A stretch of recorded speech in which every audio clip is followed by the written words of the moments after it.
statika, 2 buah benda bermuatan. Alat dan bahan yang digunakan. Yang pertama ada kain wol. Yang kedua ada kain nilon. Yang ketiga potongan kertas. Yang keempat ada sisir. Yang kelima tas plastik. Yang keenam benang.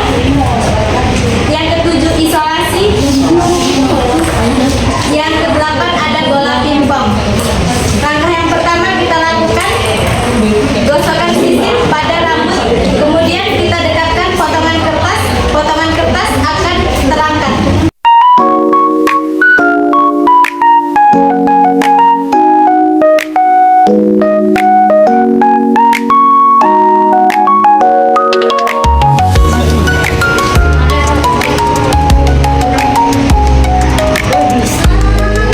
Bisa ya guys. Berarti muatan listrik pada sisir yang digosok tertarik itu nyata ya. Terus yang kedua, menggosok-gosokkan plastik ke celana atau ke baju lalu kita dekatkan ke bola pingpong.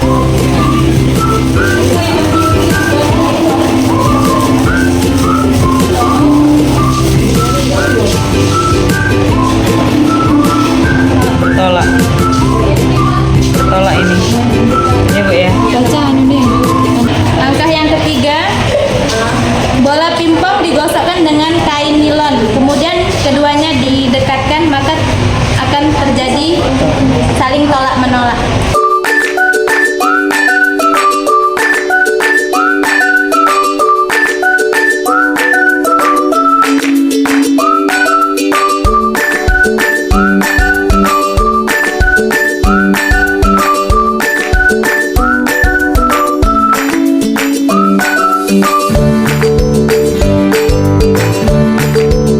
Kemudian langkah keempat, kita gosok-gosok bola pingpong menggunakan kain nilon dan plastik. Kemudian kedua bola pingpong kita dekatkan, maka yang terjadi adalah saling tarik menarik.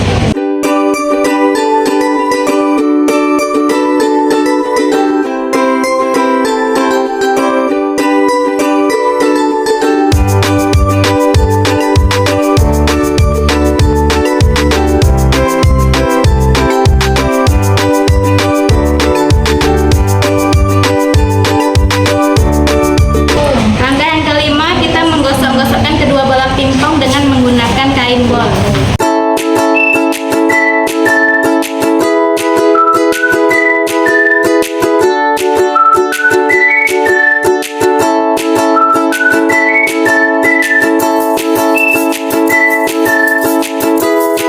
Ya, yang terjadi bola pingpong didekatkan menjadi saling tolak menolak ya. Ini tidak bersentuhan. Langkah keenam, kita gosok-gosokkan bola pingpong dengan menggunakan kain nilon dan kain wol. Maka yang terjadi bola pingpong akan saling tarik menarik.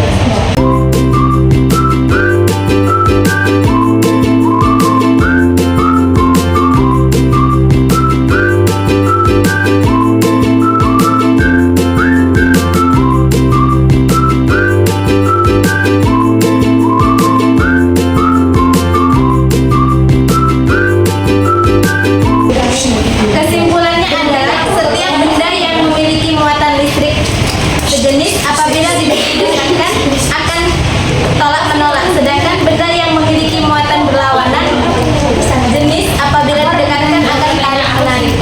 Percobaan yang kedua yaitu percobaan arus dan tegangan listrik dengan tujuan: 1. Menjelaskan aliran arus dalam suatu rangkaian listrik. 2. Menjelaskan pengaruh tegangan terhadap suatu rangkaian.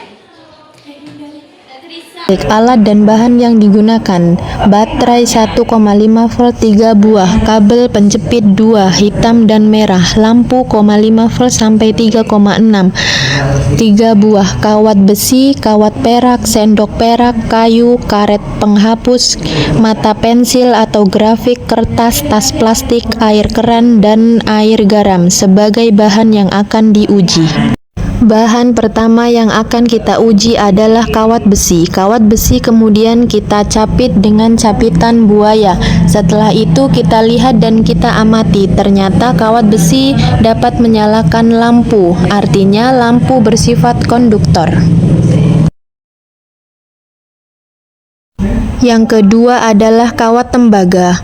Ternyata kawat tembaga juga dapat menyalakan lampu dan bersifat konduktor.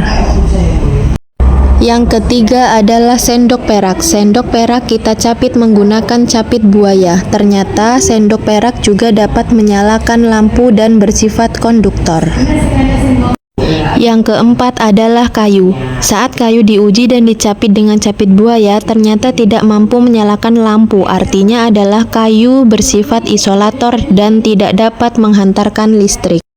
Yang kelima adalah karet penghapus. Saat karet penghapus diuji, ternyata tidak mampu menyalakan listrik, artinya bersifat isolator.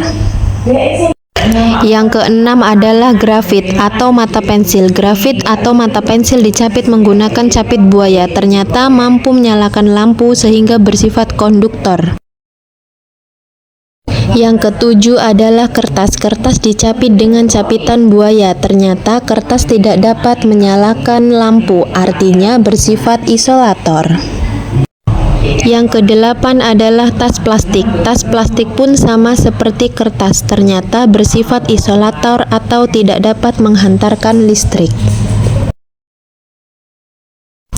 Yang kesembilan, air keran. Ternyata air keran saat diuji tidak dapat menyalakan lampu, artinya bersifat isolator.